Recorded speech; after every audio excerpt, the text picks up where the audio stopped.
Vamos repetir juntos? O socorro está a caminho. Esther, capítulo 4, é onde nós vamos meditar hoje. Você já teve algum momento de desespero na sua vida? Hoje eu estava vindo no voo e foi necessário o piloto dar algumas orientações no meio do voo, que hoje foi daqueles assim, com bastante turbulência. Eu me lembro que a primeira vez que eu voei foi de Rio Branco para Cruzeiro do Sul, no Acre. E a ida foi muito boa, mas na volta a aeronave estava muito cheia, ainda era o tempo da Varig. E na Amazônia, hoje eu sei disso, na época eu não sabia, em virtude do clima, os voos passam por muita turbulência. E a gente levantou o voo voltando. E enquanto a gente voltava, pegamos uma turbulência daquelas. Irmãos, aquele dia eu pensei que o negócio ia cair. E estava chovendo, chovendo, chovendo, chovendo. E chovia muito, e aqueles raios passavam assim perto da janela. E parece que quando a gente está com medo, eles ficam mais perto ainda. Naquele dia eu não entrei em desespero. Mas tinha um pessoal de uma banda que fez um show na cidade e estava todo mundo junto. E tinha uma moça que estava na minha frente e a moça começou a gritar. A moça começou a gritar muito, muito, de maneira desesperada.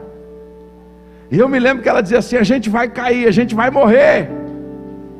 Ela estava em desespero. Aquele dia eu não fiquei desesperado. Mas tem mais ou menos uns 20 dias atrás eu passei uma situação de desespero. Tem muito desespero na nossa vida que a gente não escolhe não, mas tem uns que a gente pega com a mão. E esse eu peguei com a mão. Eu estava pregando em Poços de Caldas. E aí tinha que resolver um negócio no centro. Nós fomos ao centro. E aí lá tem o maior teleférico do Brasil. E alguém disse assim: eu duvido se vocês têm coragem de ir no teleférico. Ah, você quer ver um homem ficar nervoso? É o cara falar isso, né? Eu duvido. Aí eu disse: eu vou. E eu dizendo assim: eu não vou nesse negócio. 1.500 metros naquele cabo de aço.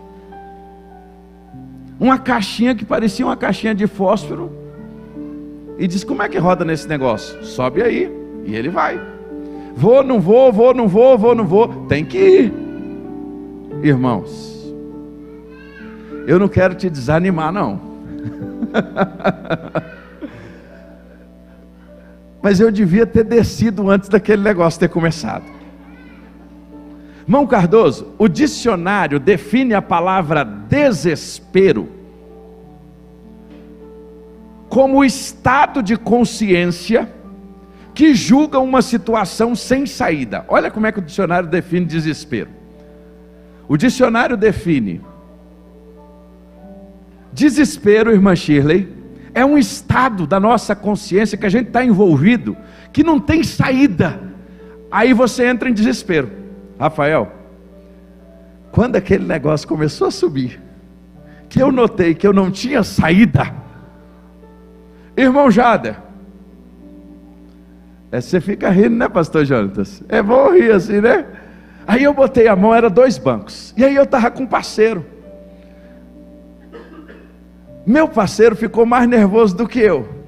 E eu, para demonstrar que não estava mais nervoso do que ele, eu abri a mão e travei. Se cair, eu caio seguro. Mas pastor Genivaldo, que também estava nervoso, ele estava no banco da frente. E ele, ao contrário de ficar quieto, toda hora ele fazia assim: moço, mas é alto. E na hora que ele fazia assim: moço, mas é alto, a caixinha fazia assim no cabo. E eu falava: moço, fica quieto. Irmãos, aquele negócio foi subindo. E aí saiu do rumo das casas. E aí entrou no meio da mata. Ele vai cortando na mata, irmã Elidiane, e vai subindo. E eu olhava e falava assim, meu Deus, o que eu estou fazendo nesse negócio? Aí eu lembrava da Samara, eu lembrava do João, eu lembrava das crianças, eu lembrava da igreja. Falei assim, meu Deus, a gente entra em umas coisas, o que eu estou fazendo aqui? E Genivaldo, ô moço, o negócio é alto. Aí tinha uma hora que passava naquelas roldanas, e quando passava na roldana fazia assim, ó, trrr, trrr. Meus irmãos, na hora que ele virou lá em cima, que a moça abriu aquela portinha, eu pulei dentro daquele negócio. Eu falei assim, Jesus, obrigado porque eu cheguei aqui em cima. E aí depois eu fiquei olhando. Pior foi que eu fiquei com vergonha de descer a pé, que era muito longe. Aí eu tive que descer de novo. Aí foi outra luta. Mas quando eu desci lá, quando chegou lá no ponto final, que eu saí, eu falei, Senhor, eu não ando nisso aqui nunca mais. Mas Diogo, teve uma hora ali, que literalmente, eu não estava demonstrando, mas eu estava num estado de desespero. O que é o estado de desespero? Um estado de consciência que você julga uma situação sem saída. Mordecai estava em desespero. O capítulo 4 de Esther apresenta um homem em desespero. E quando a gente chega no capítulo 4, a gente vai ter um homem desesperado. Se você lembrar o que nós terminamos na semana anterior, o capítulo 3 termina com Amã tendo recebido do rei Assuero a autorização, e as cartas agora já estão sendo mandadas às províncias, e as cartas têm dia e data marcada para que todos os judeus sejam exterminados do império. A data já estava marcada, o dia já estava marcado. Agora eu digo a você, imagine você saber o dia em que você vai morrer. É uma situação literal em que você passa e não vê saída.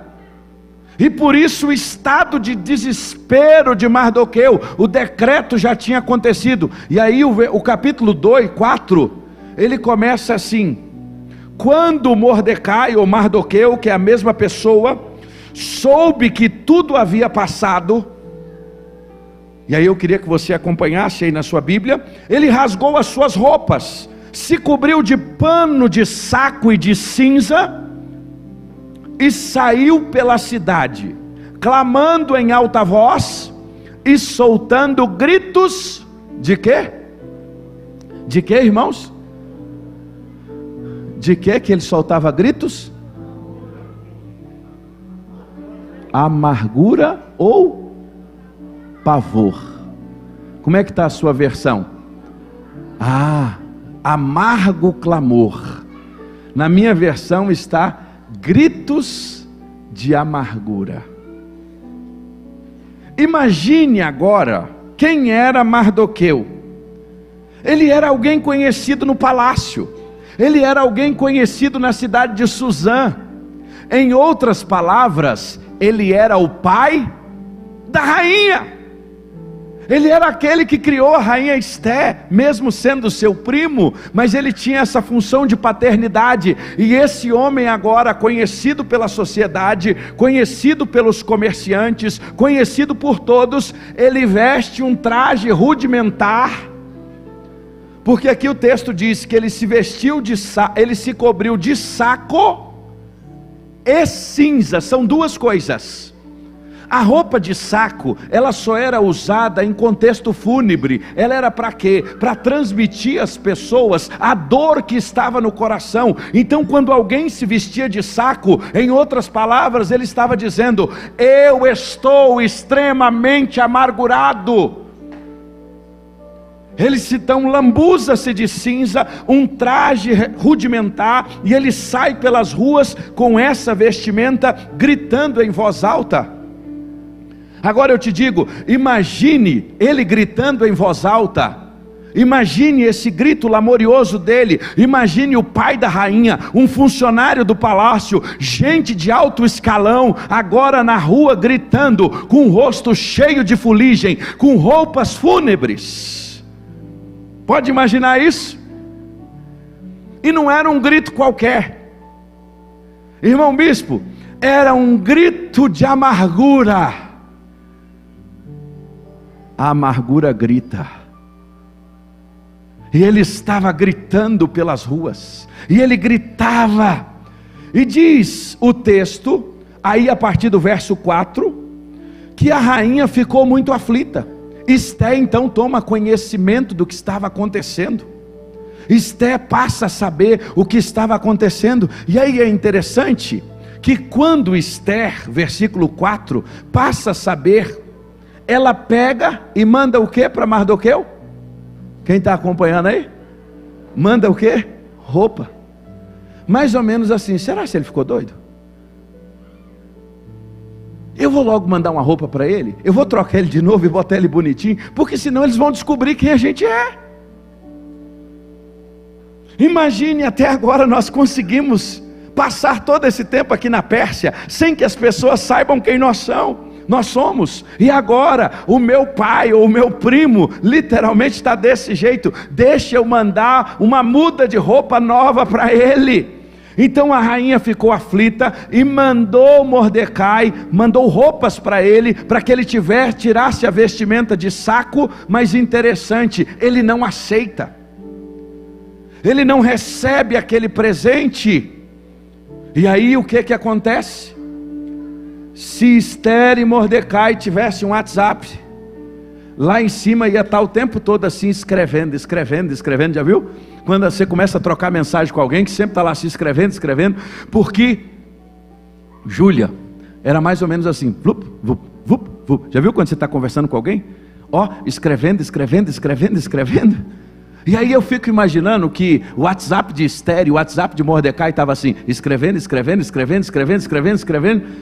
porque ela agora manda roupa, mas ele manda um outro recado. Aí agora, quando ela sabe disso, quando ela manda roupa, aí ele manda um recado para ela. E é interessante que parecia que Esther não tinha conhecimento do que estava acontecendo.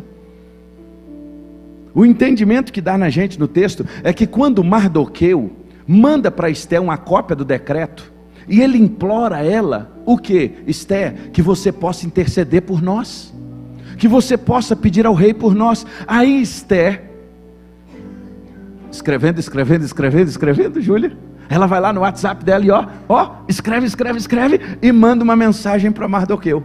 Qual é a mensagem que ela manda para Mardoqueu? Mardoqueu, é o seguinte: aqui as coisas não funcionam como você está achando que funciona não, meu amigo. Você está achando que eu vou chegar lá na presença do rei e falar com ele? Eu só posso entrar na presença do rei quando eu sou chamada. E tem um detalhe, tem 30 dias que ele nem me chama. Já tem 30 dias que ele nem me chama. Pode tirar o texto, Fernanda? Obrigado, filha. Tem 30 dias que ele nem me chama. Olha que interessante isso, irmãos. Isso mostra o quanto Esther estava meio alheia ao que estava acontecendo.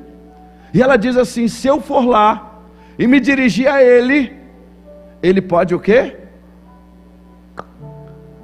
Acabar comigo. Eu posso morrer. Diz aí a partir do verso 11, diz assim: todos os servos do rei e os povos das províncias do rei sabem que qualquer homem ou mulher que sem ser chamado entra no pátio do interior para falar com o rei, não há outra sentença que não a de morte, a não ser que o rei estenda o cetro de ouro para que viva. E nesses 30 dias eu nem lá fui, nem chamada eu fui. Ou seja, Mardoqueu, é o seguinte: eu vou lá nada, porque se eu for lá, eu vou passar um problemão. Você está falando para eu ir lá pedir para ele? Eu vou lá de jeito nenhum, porque se eu for lá sem ser chamada, eu posso receber o quê? A morte.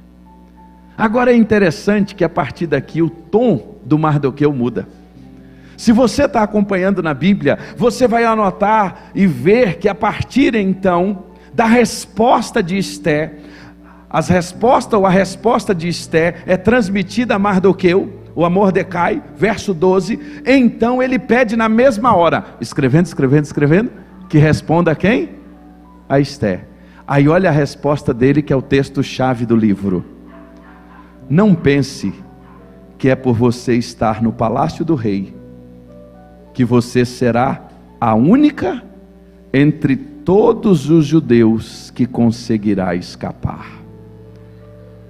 Esté é o seguinte, não ache que porque você está aí no palácio você vai escapar, não.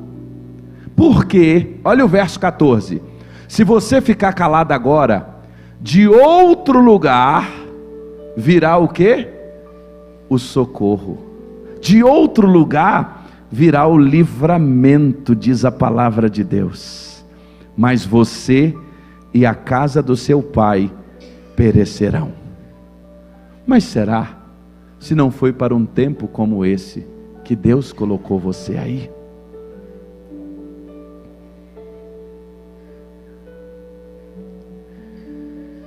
Como sobreviver no dia em que o desespero chega? O que fazer com os desafios da vida? O que fazer, Gustavo, quando aquela circunstância, por exemplo, o desemprego chega na nossa casa? O que fazer com a falta de recurso, com a enfermidade? O que fazer com a luta? O que fazer com o casamento, a perda de um ente querido? Em meio de todas as lágrimas que não para de correr, muitas vezes eu e você estamos assim, como Mardoqueu, desesperados. E nós gritamos por socorro. Agora nesse texto aqui, eu vou dar uma paradinha no 14, no 13 e 14, porque aqui tem duas verdades. E sabe qual é a primeira delas, Diogo? E que eu acho extraordinária. E eu queria que você gravasse essa verdade no seu coração. Repita comigo: ninguém tem passe livre nesta vida. Vamos mais uma vez, Bia? Ninguém tem passe livre nesta vida, nem mesmo a rainha Esté. Olha o que diz o texto: não pense, porque você está no palácio, você é a única entre os judeus que vai conseguir escapar. Entre outras palavras, eu preciso lhe dizer uma coisa: todo mundo tem problemas, todo mundo passa por situações adversas. O que Mardoqueu está nos ensinando e dizendo: Esté, você está achando que pelo fato de você estar aí no palácio, não vai chegar até você? Pode ficar tranquila que vai sim. E aí eu preciso te dizer uma coisa: às vezes nós temos a infantil compreensão que o fato de nós sermos crentes, nós não vamos enfrentar adversidade. Nós vamos passar por problemas, todos nós enfrentamos o sofrimento. Um dia a dificuldade bate na minha porta, bate na sua porta, e aí você diz assim para mim: pastor Fabrício, eu vim aqui para receber uma palavra motivacional e o senhor me fala isso? Falo, porque é isso que a Bíblia ensina, porque é isso que a palavra de Deus vai nos mostrar e nos ensinar. E tem hora que uma coisa é interessante, talvez você não precisa desse lembrete, mas muitos de nós, muitas vezes precisamos, porque tem hora que quando a gente enfrenta a adversidade, enfrenta a perseguição, enfrenta o problema dentro de casa, a gente tem hora que acha que é só na nossa casa. Tem hora que a gente acha que é só dentro da minha casa, é só com meu filho, é só com a minha família, só sou eu que estou enfrentando. Meu irmão, ninguém tem passe livre nessa terra, nem a rainha Esté que está lá no palácio. Todo mundo vai enfrentar dificuldade. Tem hora que parece que a gente esquece. Aí a gente quer viver a vida cristã como se fosse um jardim de infância. A gente quer viver a vida cristã como se a gente estivesse lá naquele parquinho da Praça de Caldas Novas. Vamos para lá, vamos para cá. A gente quer viver a vida cristã como se ela não tivesse as adversidades que ela tem. E tem mais. A teologia do coach tem contribuído muito para isso, porque ela vem dizer assim: você nasceu para ser feliz, você nasceu para conquistar. E esse discurso não coaduna quando as escrituras diz: no mundo tereis aflições. Aí o mundo do coach, aí você começa: Jesus, aonde estão as tuas promessas? Aí Jesus fala assim: o que eu te prometi?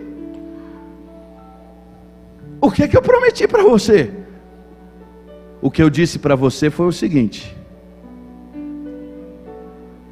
o que Jesus falou para nós? Eu tenho vos dito isto para que tenhais paz, mas no mundo tereis aflições. Tem de bom ânimo, porque eu venci o mundo. Sabe o que Paulo diz? Paulo em 2 Coríntios 9 diz: nós tínhamos o quê? Uma sentença de morte. Olha o que Paulo tinha, uma sentença de morte. Paulo, quando chega no final da carta dele a Timóteo, diz: nós fomos livres da boca do leão. Você acha que Paulo estava usando uma metáfora? Paulo estava usando uma historinha? Não! Nós estamos falando dos cristãos que eram lançados na arena para virar espetáculo do mundo, lutando com bicho, e eram comidos pelos leões. E Paulo vai dizer: olha, eu tive para ser lançado lá na boca do leão. E aí o próprio Paulo, escrevendo a Timóteo, vai dizer: todo aquele que quer seguir a Jesus Cristo piedosamente será perseguido. Aí a gente pega Isaías 43. Quem lembra de Isaías 43, 1 e 2? Agora assim diz o Senhor que te criou, Jacó, o que te formou, Israel: não temas, porque eu te remi, chamei pelo teu nome, pois tu és meu. Aí o 2 diz o quê? Quando passares pelas águas, eu o quê? O quê, irmãos? Quando passares pelas águas, eu estarei. Quando passares pelos rios, eles não. Quando passares pelo fogo, e nem a chama arderá em ti. Mas ele disse que você não ia passar. Ele disse que estaria conosco. O grande problema é que às vezes a gente acha que a gente não vai passar. Nós vamos passar pelo rio, nós vamos passar pelo fogo, nós vamos passar pela água, mas Deus vai estar conosco. Mas normalmente a vida que é repleta de lutas, repleta de circunstâncias, muitas vezes a gente acha assim: é só lá em casa. Aqui o que nós estamos aprendendo, e Mardoqueu faz questão de mostrar, e ele diz assim: Esté, tu está achando que tu está livre, tu está achando que não vai chegar você, Esté, tu está achando que tu não vai ter problema não, porque tu está aí no palácio. Pode esperar, Esté, vai chegar para você, porque chega para mim, Giovana, chega para você. Não tenha ideia, Guilherme, que nós não vamos enfrentar a adversidade. Não é isso que a palavra de Deus ensina. Agora tem uma coisa interessante. O mesmo Mardoqueu que diz assim: Esté, você não passa liso não, Esté. Mas tem uma coisa, Esté: se tu não nos livrar, é lindo quando ele diz: pode ficar tranquila. Sabe por quê? O socorro vai chegar. O socorro e o livramento vão chegar. A segunda lição que a gente aprende com esse texto é que nós podemos e vamos passar pelo sofrimento, vamos passar pelo dia difícil, vamos passar pela circunstância, mas o livramento do Senhor e o socorro do Senhor virá. Oh, aleluia! O socorro chega, ainda que o socorro possa demorar, ainda que o socorro não venha no meu tempo, ainda que o socorro pareça demorado, mas ele vai chegar. É por isso que a palavra de Deus é clara em nos dizer: elevo os meus olhos para os montes, de onde me virá o socorro? O meu socorro vem do Senhor. Ele é o Deus do socorro, Ele é o Deus que atende, Ele é o Deus que responde. Ele não nos impede de passar pela água, Ele não nos impede de passar pelo fogo, Ele não nos impede de ser lançado à cova dos leões, mas Ele está conosco. Ainda que eu ande pelo vale da sombra da morte, não temerei mal algum, porque Tu estás comigo. A garantia de Deus, a promessa do Senhor, não é que nós não iremos passar, a promessa do Senhor é que Ele vai passar conosco.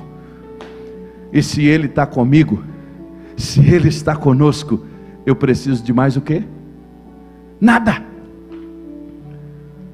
Primeira lição: ninguém vai passar ileso, todo mundo vai ter problema. O capítulo 4 está dizendo isso. Segunda lição: ainda que aquelas pessoas que a gente acha que delas virem o socorro, se não vir, fica tranquilo, o nosso socorro vem do Senhor. É Deus que vai mandar o socorro. Mardoqueu nos ensina isso, só que o texto não para por aí não. Olha que interessante. Aí parece que Esther leva um chacoalhão assim do Espírito Santo, e ela muda a sua postura, porque a partir daí, sabe o que acontece com Esther? Ela vai nos ensinar de onde vem o socorro. Aí Esther vai nos mostrar de onde virá a resposta. Isso é extraordinário.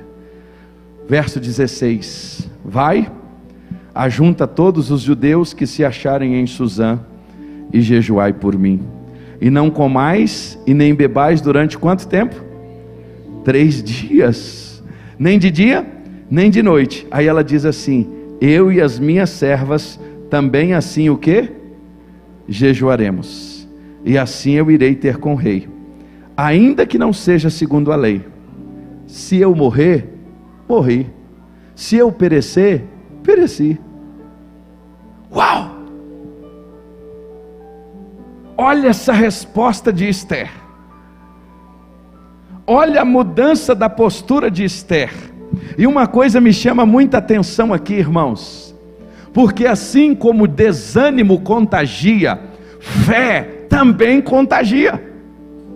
Assim como palavras contrárias nos desanimam, quando Deus nos permite ter ao nosso lado gente de fé, o nosso coração fica fortalecido. Porque agora Mordecai ou Mardoqueu muda o discurso e diz: Esther, nós temos o Deus Todo-Poderoso, Esther, e Ele vai nos responder. Aí o Espírito Santo vai, e eu fico imaginando que passa um filme na mente de Esther, de todas as vezes na história do povo de Israel, que eles foram livres, que o socorro veio, que Deus cuidou, que Deus abriu o mar, que Deus se manifestou. Aí Esther diz assim: uau, eu preciso voltar a lembrar disso. Então vamos fazer o seguinte, vamos orar, pede o povo aí fora, que ore, que jejue. E aí ela diz assim: porque eu aqui vou fazer o mesmo. Só abrir um parêntese, tem gente que ama pedir oração, mas não ora por aquilo que pede. Isso aqui é um exemplo extraordinário. Esther pede para a turma orar, mas antes dela pedir, ela estava comprometida com o que ela estava pedindo para o outro orar. Às vezes a gente pede pessoas para orar por coisas, por nós, mas nem a gente está orando. E aí Esther nos ensina: olha, pode orar, vamos orar todo mundo, mas eu também vou orar. E é o seguinte: eu vou na presença do rei, eu vou contra a lei, aconteça o que acontecer, mas eu estarei lá. Irmão Carlos, tem uma coisa aqui interessante demais. O que me chama a atenção é que de onde vem o socorro vem do Senhor. Esther não encontra a resposta. Olha que interessante, a resposta de Esther não estava no trono de Assuero. A resposta de Esther estava no trono do Rei dos Reis, o Senhor Todo-Poderoso. Antes de Esther ir no trono de Assuero, Esther vai no trono do Rei dos Reis. E aí aqui tem uma coisa interessante. A maioria das histórias de Esther, principalmente as novelas que tem por aí, quando chega nessa parte do texto, às vezes dá quase a entender para a gente que o que fez Esther ser bem sucedida no seu plano foi a sua beleza. Interessante isso. A gente, quando é criança, ouvia a história de Esther lá no flanelógrafo, e aí ia colocando as histórias, aí aparecia aquela rainha bonita. E tem hora que a gente, se não tomar cuidado, a gente acha que o livramento de Esther veio porque ela era bonita. Então ela vai até Assuero, chama ele para um café, e porque ela era uma rainha bonita, ele vai topar. Não, irmãos, o livramento de Esther não veio do trono de Assuero. O livramento de Esther veio do trono do Rei dos Reis, do Senhor dos Senhores, porque é dele que nós encontramos a resposta. Quando a gente eleva os nossos olhos para os montes, de lá vem o nosso socorro, do Senhor que fez os céus e a terra. E o Salmo vai dizer: Ele não deixará vacilar o teu pé, Ele que te guarda, Ele não dorme. Eis que não dormitará o guarda de Israel. O Senhor é quem te guarda, o Senhor é a tua sombra, a tua mão à tua direita. De dia o sol não te ferirá, nem a lua de noite. O Senhor te guardará de todo mal. Ele guardará a tua vida. O Senhor guardará a tua saída, a tua entrada, desde agora para sempre. É isso, meus irmãos. Vamos ter problema, vamos enfrentar o dia difícil, mas o socorro virá. E o socorro não vai vir do Assuero, não. O socorro vai vir do trono da graça de Deus, do Rei dos Reis, do Senhor dos Senhores, aquele que tudo pode. Aonde está a nossa confiança? O capítulo 4 está nos ensinando aonde está a nossa confiança, aonde nós temos colocado a nossa confiança, aonde nós estamos colocando, irmãos, a confiança da nossa vida. Eu quero te convidar a ficar de pé. O que é que nós estamos aprendendo hoje no capítulo 4? E o capítulo 4 é extraordinário, porque o capítulo 4 vai nos ensinar 3 verdades que mexem com o nosso coração. A primeira delas, sabe qual é? Ninguém tem passe livre. Nós vamos enfrentar o sofrimento. E aí eu preciso te dizer isso. Nós vamos passar pelo sofrimento, nós vamos enfrentar o dia da luta, nós vamos enfrentar a adversidade, nós vamos enfrentar o problema. E é por isso que Mardoqueu vai dizer: Esther, tu está achando que não vai chegar aí não? Vai chegar. Esther vai chegar em você. Não é que a gente queira que chegue não, irmãos. Ninguém quer enfrentar o dia mau, mas a gente não pode viver uma vida achando que ele não vai chegar. Agora, quando a gente tem no nosso coração a certeza que ele pode chegar, no dia que ele chegar, a gente sabe de uma coisa: nós vamos ter o socorro. O socorro virá. E o socorro, irmã Samara, não vai vir de Assuero. Irmãos, irmão Jetro, o socorro não vai vir de Assuero. O socorro não vai vir daquilo que você acha que vai vir, nem de Esther. O socorro vai vir do alto. Meu irmão, eu queria orar com você. Como seu pastor, eu gostaria de orar com você agora. Você que tem se sentido que está na lona, eu queria que você saísse do seu lugar. Nós somos uma família. Você não vai estar preocupado com quem vai pensar. Nós não estamos aqui preocupados com quem vai pensar, não.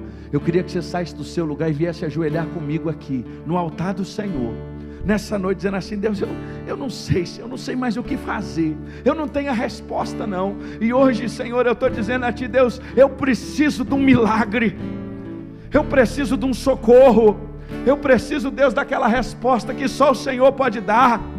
Eu talvez em algum momento eu estou tentando que Assuero me resolva, eu estou tentando que Esther resolva, mas hoje eu estou entendendo, Pai, que eu cheguei na lona, e eu preciso do Senhor, Pai.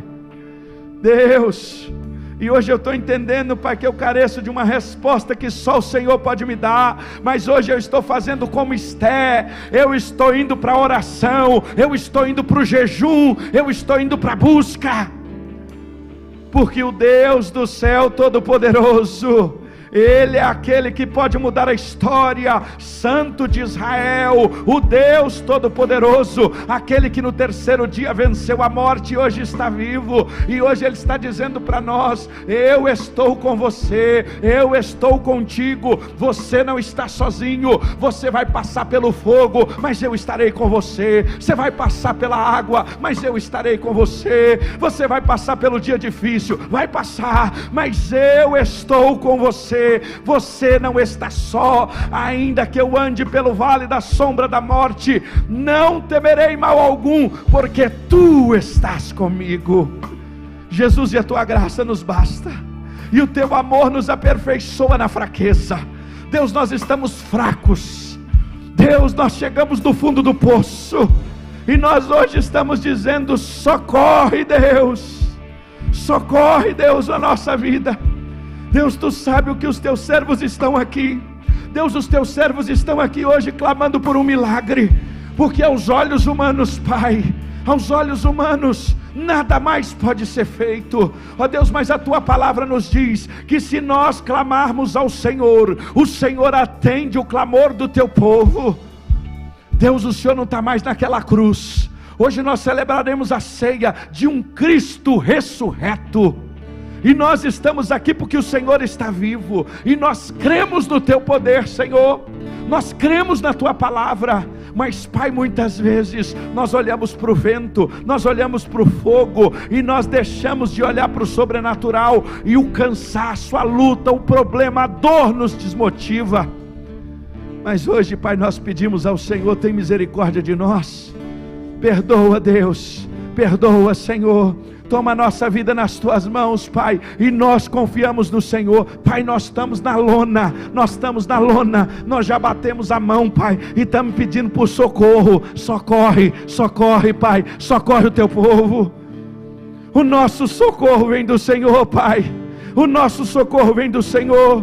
Deus, nós cremos num Deus de milagres, nós cremos num Deus que muda a história, nós cremos, ó Deus, que aquelas coisas que estão amarradas, nós pedimos, Pai, desamarra, Senhor, envia os teus anjos ministradores, Pai. Nós pedimos agora no mundo espiritual, nós pedimos ao Senhor que tantas coisas que estão travadas, que sejam destravadas em nome de Jesus.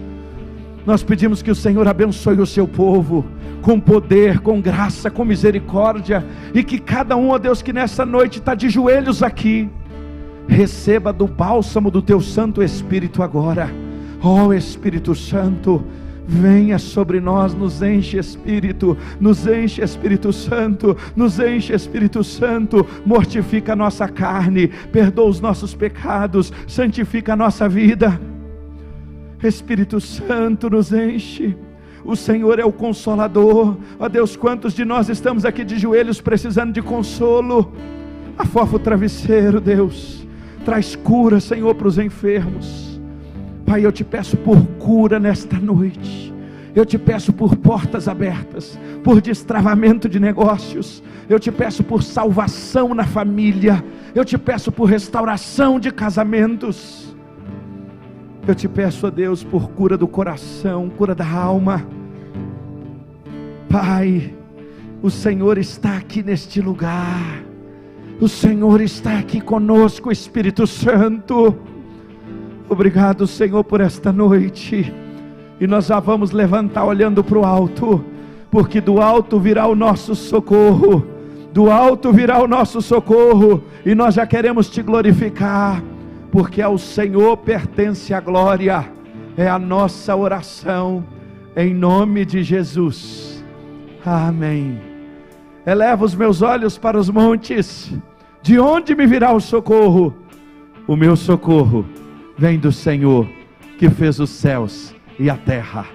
Vamos adorar ao Senhor, vamos glorificar ao Senhor, e vamos assim celebrar a ceia do Senhor, em nome de Jesus.